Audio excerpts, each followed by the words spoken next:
Can't sleep? Don't want to sleep? Afraid to sleep? Are the windows closed?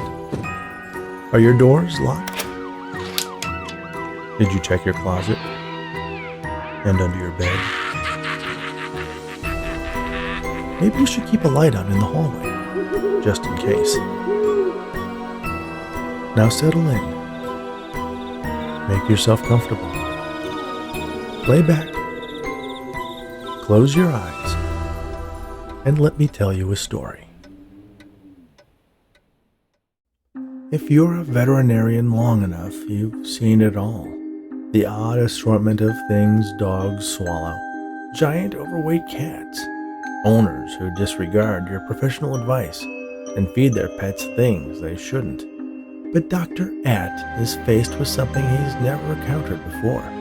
An owner who claims her cat is possessed. The question is checking it out worth skipping lunch? Possessed by James Hosek.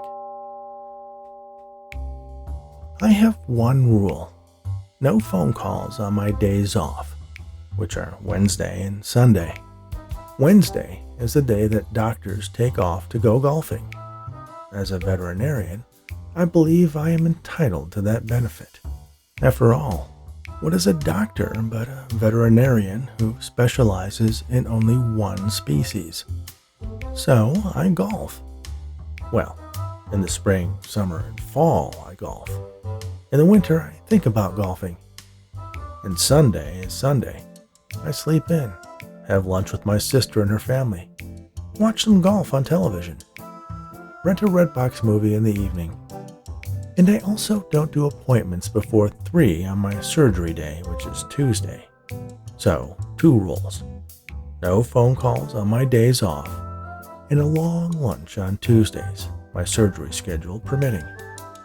Oh, and no emergency calls before 8 a.m. or after 6 p.m. That's when the emergency practice at the specialty center is open. Okay, 3 rules. Wednesday, no calls. Tuesday, long lunches. Every day, no after or before hours emergencies. Other than that, anything goes. Well, except I won't see monkeys. Monkeys can be pretty dangerous, and I'm pretty sure that they are illegal to have as pets in Chicago anyway. Or wildlife. No raccoons, opossums, hawks, or squirrels. Sheila, my remote receptionist, knows these rules. I've drilled them into her. I've written them down and emailed them to her. I have told her there will be consequences if said rules are broken. Dire consequences. Consequences beyond the imagination of mere mortals who dare to play God with my schedule. Yet here it was Tuesday. I had just finished my last dental cleaning. A Chihuahua named Monty Williamson, who ended up having 8 extractions. Not a record, but a lot. It was 12:30, which meant I would get 2.5 hours for lunch. Margaret, the receptionist at the veterinary specialty center, paged me over the intercom. Paged is a nice way to put it. "At 1," said the terse, agitated voice. I'm Dr. At. Line 1 was a call for me. Margaret was not a fan of mine.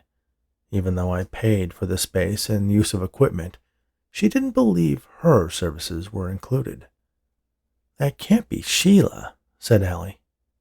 Allie was the vet tech who helped me with my surgeries.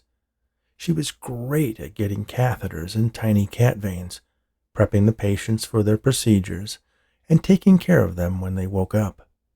Her regular job was as a tech for the emergency practice that used the building at night. I paid her handsomely for staying up a bit longer. Bringing in a Dr. Pepper double gulp from 7-Eleven was a non-negotiable prerequisite for her staying at all. She also had, shall we say, a free spirit. Every month her hairstyle and color changed. This month, it was a bright green mohawk. "Who else would know I'm here?" I asked. But it's lunch on Tuesday, she said. When I had long lunches on Tuesdays, I always took Allie along. Doesn't she know that you are not supposed to be disturbed until 3 on Tuesdays? It is written in stone, I said. I picked up the phone and punched the blinking line. Dr. Att speaking, I said. Hi, Eddie, said Sheila's friendly voice. What you doing? Getting ready for lunch? It was more of a question than a statement of fact. Yeah, no, she said. What do you mean, yeah, no? Well, you know how you keep telling me that you've seen it all? With regards to cats and dogs and their medical problems, yes, I answered. I think I have a new one for you. Worth me missing my nice long lunch? I asked. With Allie? Yeah, said Allie, loud enough to be heard from across the room.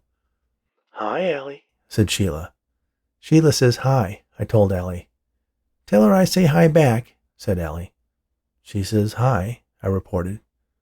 What does she want? Asked Allie. What do you want? I asked. Mrs. Douglas called a few minutes ago. Uh-huh, I prompted. She said her cat Nibbles is possessed. I stood silently, wanting to make sure I heard Sheila correctly. What did she say? Asked Allie. Eddie, you there? Asked Sheila over the phone. She actually said that Nibbles is possessed? I asked. Cool, said Allie. Yes, answered Sheila. Who's Nibbles? Asked Allie. I kept my attention on Sheila's side of the conversation. Like by a demon? I asked. The devil himself, according to her. So why aren't you calling a priest? I've got lunch as soon as Monty is awake. Well, because I doubt that the cat is really possessed, and if it isn't, he might be in some severe pain or having a seizure or something. She had a point. It can't wait, huh? I think this supersedes the rules, Addie. I sighed audibly. It was a dangerous precedent. It will take you less than an hour. You will still have time for lunch, she added. I sighed again. Plus, it sounds really cool. Something new. What if he really is possessed? I asked. Really? She said, disappointed that that was the best I could come up with to try to get out of the call. All right, but if this cat is not twisting its head around and climbing the ceiling, I'm going to be downright put out, I said. I'll tell her you're coming. You probably already did. Her silence told me I was right. On my way, I said. You're the best, she said before hanging up. So no famous burrito today? Asked Allie. If I can deal with the possessed cat quickly, maybe we'll have time. You want to come with? Monty was settled comfortably in her arms, his head lolling around like one of those bobblehead dolls. I should probably stay here until Monty is up and moving, she said. Yeah, I'll hurry, but I never can tell what is going to happen with Mrs. Douglas. She took a long swig from the double gulp, emptying the last dregs from the bottom with a loud slurping sound. What's wrong with Mrs. Douglas? Well, she's in her 70s, legally blind, and I'm pretty sure her sense of smell is shot. Her place smells like a mixture of letterboxes, cigarettes, and old lady. Ew, cat lady? She asked. Only 5, I answered. Allie and I had both agreed that cat lady status was reserved for those who were in the double digits. And of course she lets them go outside, said Allie. She knew I had a pet peeve about people letting their cats roam outside. Yep. Well, enjoy the exorcism. I crossed myself, and she chuckled. I had my eye on the dashboard clock the whole way to Mrs. Douglas's. It took about 15 minutes in the lunchtime traffic. Not too bad. Mrs. Douglas also took it upon herself to feed the outdoor cats in the neighborhood. There were usually about 4 or 5 bowls of dry food out. I wondered if she ended up feeding more raccoons and squirrels than cats. Cats were good at catching mice and small rats, but they usually didn't tackle raccoons or opossums, both of which were seen often on the north side of the city. I grabbed my usual house call gear, my medical bag, my computer bag, and my baby scale. That should pretty much cover everything. If Nibbles was in really bad shape, I could use one of Mrs. Douglas's carriers to transport him to the specialty clinic and have Allie help me work him up. I wasn't even to the front door when the strong, musky odor of skunk hit me. Maybe Nibbles had gotten sprayed, and that was what was driving him crazy. That stuff would make their eyes sting, and, of course, cats would try to groom themselves to get rid of the skunk juice, and that couldn't taste good at all. It would certainly put me in a bad mood. I rang the bell and heard the chimes toll inside. A feral cat jumped from a hiding place behind one of the porch chairs. I looked at it. It looked at me, then slithered off the porch into some evergreens. It looked just like Nibbles, black hair with white on the face and legs. "Nibbles?" I called. Could he have gotten out? That would be fantastic. There was no way I was going to chase after him under the bushes. I peered into the house through the little windows beside the door. No sign of my client. I rang the bell again and gave the door a good knock as well, hurting my knuckles. Could she have gone out for some reason? I rang and bruised my knuckles once more. Maybe she was dead. The demon-possessed Nibbles had killed her, stolen her soul, and left via the front porch to sneak back into hell. I pulled out my phone and called Sheila. I didn't have Mrs. Douglas's number on my phone. I could look it up on my computer, but this was much easier. Sheila Directory Assistance. "Hi, Eddie. How's it going?" "She's not home," I said. Sheila gasped. "You don't think her possessed cat killed her and stole her soul, do you?" She knew me too well. "The cat is not possessed," I said. "Did you call her?" asked Sheila. "Would you mind? I'm standing on her porch, trying not to absorb too much of the skunk odor from the yard." "You are so helpless, Hattie-At." "I am at your mercy," I said. "You wish," she added. She was right about that. Despite all my subtle and not-so-subtle invitations, flirtations, and innuendos, we still had yet to meet in person. Yet I trusted her with my practice, and couldn't imagine a day without hearing the sound of her voice, whoever it was attached to. I waited a moment. "She's in the backyard," said Sheila. "Well, is she going to let me in?" "Yes, she is on her way." "Why was she in the backyard?" "She couldn't take the wailing of the demon in Nibbles." "Is that what she really said, or are you just making that up?" "I'm paraphrasing." "I don't hear any demons," I said. "Because you're outside." "Touché." "I can't wait to hear all about this," she said. "You bring the wine and I'll tell you over dinner," I suggested. "Darn, I'm washing my hair tonight." "Do women still use that excuse?" I asked. "Apparently," she said. "Bye, Eddie. Glad I could help." She hung up. Now she had me picturing her washing her hair. If not in this cat, the devil was in that woman. The front door opened. I was still holding my phone next to my ear, my mind trapped in the image Sheila had left to me. I snapped out of it and saw Mrs. Douglas standing in the doorway. Her thick eyeglasses made her eyeballs look like a comic book character's. My phone disappeared into my jacket pocket. "Dr. At?" she asked, her vision not clear enough for a positive ID. "It's me," I said. "Oh, Dr. At, thank you for coming." I've never had anything like this happen with any of my cats before. I thought I saw Nibbles on the porch a minute ago. Did he get out already? Dear me, no. I put him in the bathroom, and you can still hear the ungodly sounds he is making. You must have seen one of the outside cats, she said. The smell of skunk was stronger inside the house than out. Could Nibbles have gotten sprayed by a skunk? I asked. Dear me, do you think so? Well, it certainly smells like skunk, I said. Really? Yeah, I said, almost choking out the word. Dear me, would that make him act so strange? She asked.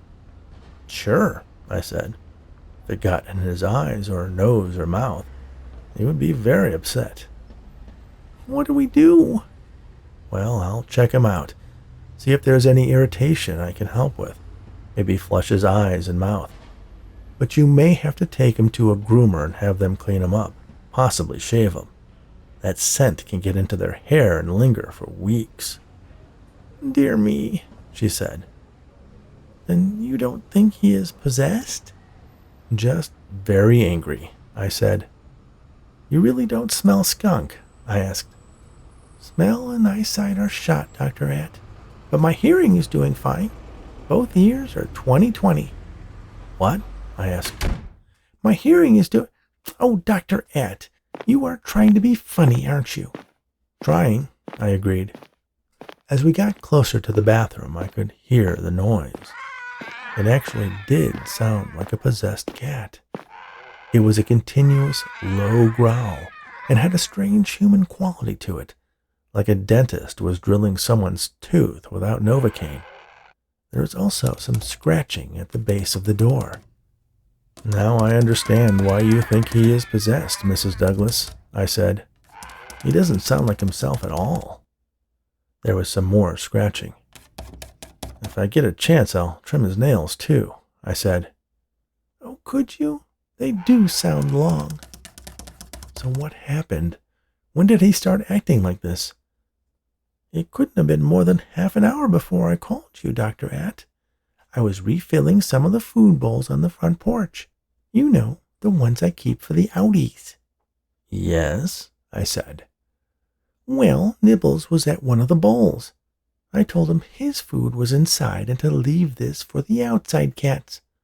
I opened the door and told him to come right in. Well, he started making that sound. At first I thought he was going to be sick, like a hairball. You know how they get, she said. I did. I am a cat owner and have heard the plaintive moaning that often precedes the expulsion of a hairball, usually in a place designed to maximize stepping in it with bare feet. But it was much worse. I went to pick him up, and he growled even more, the little devil. Cheeky kitty, I said. Exactly. I know I'm not supposed to do this, and it was only because I didn't want him to get away. But I grabbed him by his tail and brought him inside. I bet he didn't like that. Not one bit. But that sound. I put him in the bathroom, closed the door, and called Sheila. Sounds like a harrowing tale, Mrs. Douglas. My pun flew over her head. I knew there had to be something terribly wrong, she said. If he's that annoyed, I probably will need to sedate him. Whatever you need to do, Dr. Att. I set my gear down and opened my medical bag.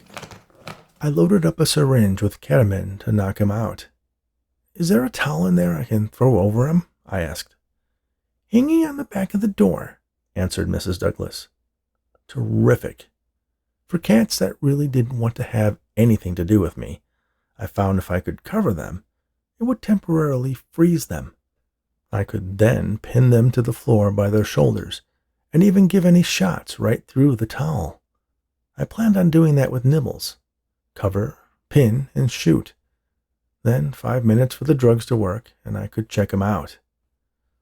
Okay, I'm going in, I said. Dear me, said Mrs. Douglas. Be careful. The demonic moaning still sounded from the bathroom. I kicked at the bottom of the door.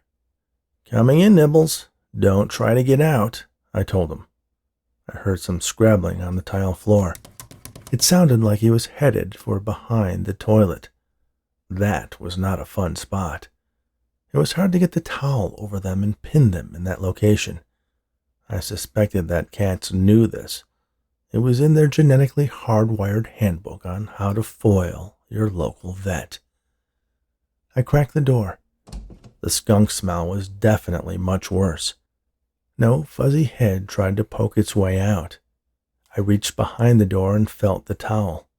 It was a nice large bath size. Perfect. I pulled it free from the towel holder and opened the door wider to let myself in. I squeezed through the opening and quickly slammed the door shut behind me. I heard the deep, guttural, demonic wailing begin again, this time from behind the toilet. "Curse you, kitty." I could see a little of his fluffy tail sticking out. I looked at where I was standing. The floor was covered in tiny splinters of wood. The bottom of the door was shredded. I had seen dogs destroy doors and woodwork before, but never a cat. Their specialty was upholstery and curtains. I held the towel out with one hand and uncapped the syringe with my teeth, so it was ready to go. I inched forward towards the toilet. I stopped when I finally was able to see Nibbles. Only it wasn't Nibbles. I don't know how long I was frozen. I do remember backing up slowly as the growling and moaning grew angrier and louder. I reached behind me for the doorknob. The towel had become my shield. The cap to the syringe had fallen out of my mouth at some point. "Is everything all right in there, Dr. Att?" asked Mrs. Douglas's worried voice. "Coming out," I said, my voice cracking as I tried to hide my panic. I found the doorknob and twisted it, then swung the door towards me. I slipped through the opening, threw the towel into the bathroom, and slammed the door shut. I leaned against it. My breathing was heavy and fast. "What is it, Dr. Att?" I took a few seconds to catch my breath. "Nibbles definitely isn't possessed," I told her. "You know what's wrong?" "Nibbles is outside, hiding under your bushes." "What?" "You caught a skunk, Mrs. Douglas." "Dear me," she said.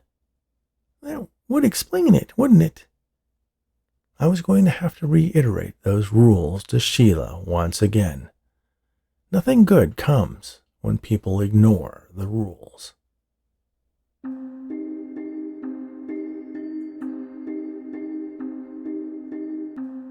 Thank you for listening to Possessed, written by James Hosek, narrated especially for the Bedtime Stories for Insomniacs fiction podcast by Rich Hosek. As always, don't forget to subscribe, rate, and review, and share this podcast with anyone who enjoys audio fiction. You can listen to Jim's full-length novel, A Really Good Day, here on the podcast. And if you want more Dr. Att mysteries, sign up for his mailing list at jameshosek.com. The first book in the series, 3 Blind Mice, will be available later this year. Thanks for listening, and all the very best.